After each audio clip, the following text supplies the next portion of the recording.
Hey, what's up, YouTube family? Mervin here. If you guys don't know the channel already, we're experienced in real estate, and we're here to educate you guys on the day-to-day tasks, on the things that we have going on in our business, and how we're doing to improve in our business.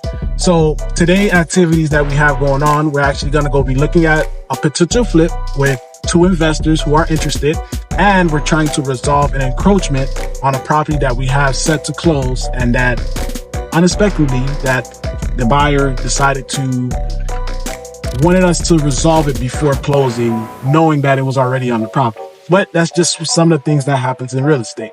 So we're on our way to that first flip now. I'm going to do a full walkthrough to show you. I'm going to do a full walkthrough on that property and run the numbers for you guys to see if that deal even makes sense for us to consider it and what the potential profit would be. And yeah, so come along with us. Let's do it.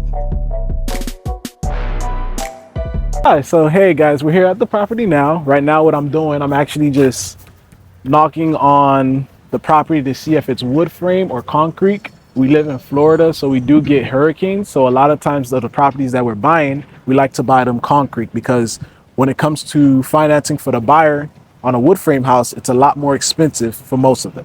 So first thing I always do, like to just do a quick walkthrough to analyze the property, see what's going on with it. Can see that, tenant's been here, the yard looks crazy or whatever. So as I was saying, we're just checking the outside to make sure everything is completely concrete, that there's no additions that may have wood frame, because that could, affect the value that we're looking to sell for on this property. I already asked the wholesaler how old the roof is, and she already kind of let us know that, the roof needs changing. Something that I always like to do before I go into the property or come check out property is make sure that I have everything written down on what I want to know about that property. Could take a look on the inside and see if this one is a hit or miss.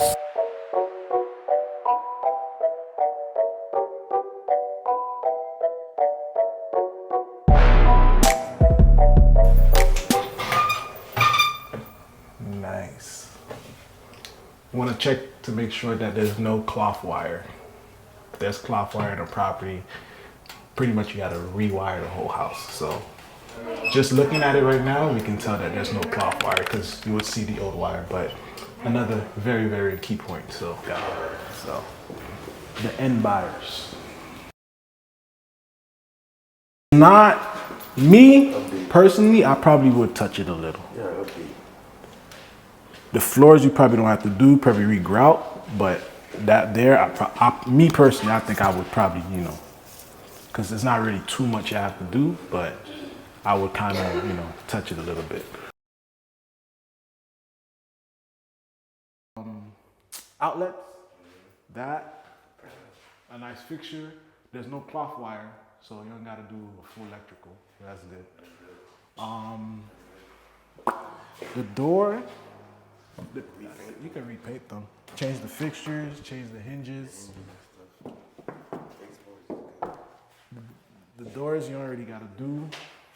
If you do got, you ain't got this one here, this is where Miguel got to go to work, right? So this closet is big as heck. So you got to make it more smaller to make that extra bedroom.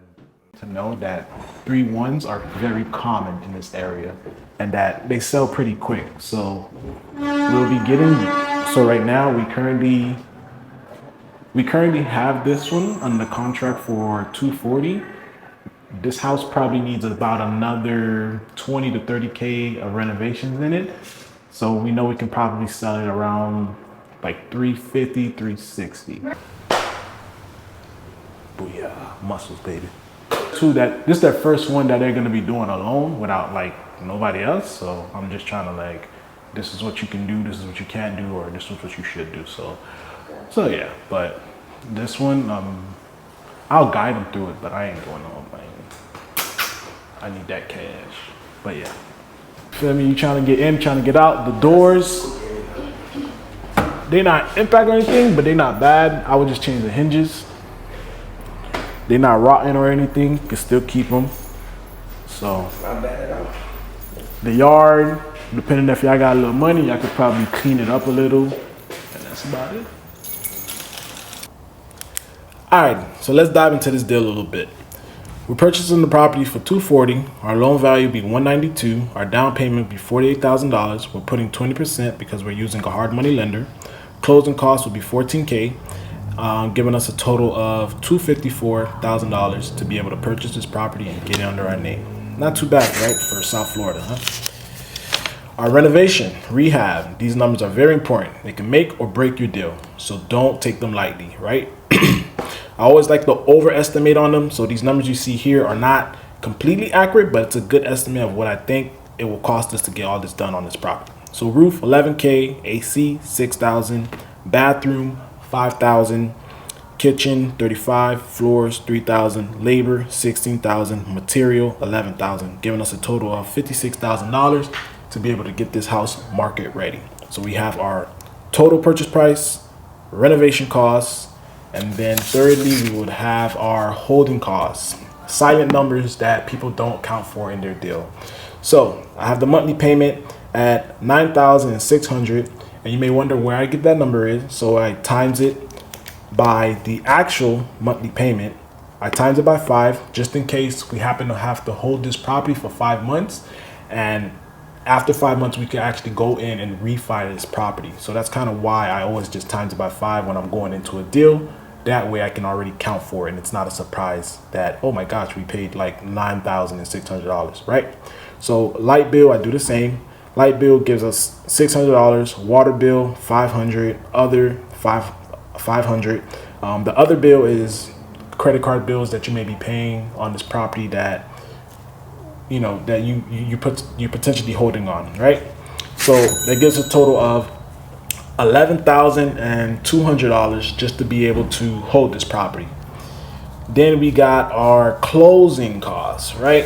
So closing costs, if we were to be able to sell this property for $360 after commission, title fees, and all of the money that we put out, that would give us a total of $346,000 on what we completely invested into this deal.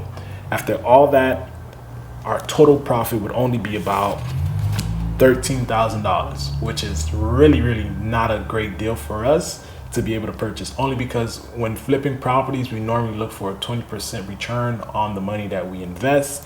And especially since this deal is going to be 2 people, $13,000 is not going to work for us. So the things that we're going to have to do is either go back to our wholesaler and tell them, hey, these numbers just doesn't work for us. Is there any way that we can get this deal cheaper? But that's all I have for you guys today. I thank you guys for watching.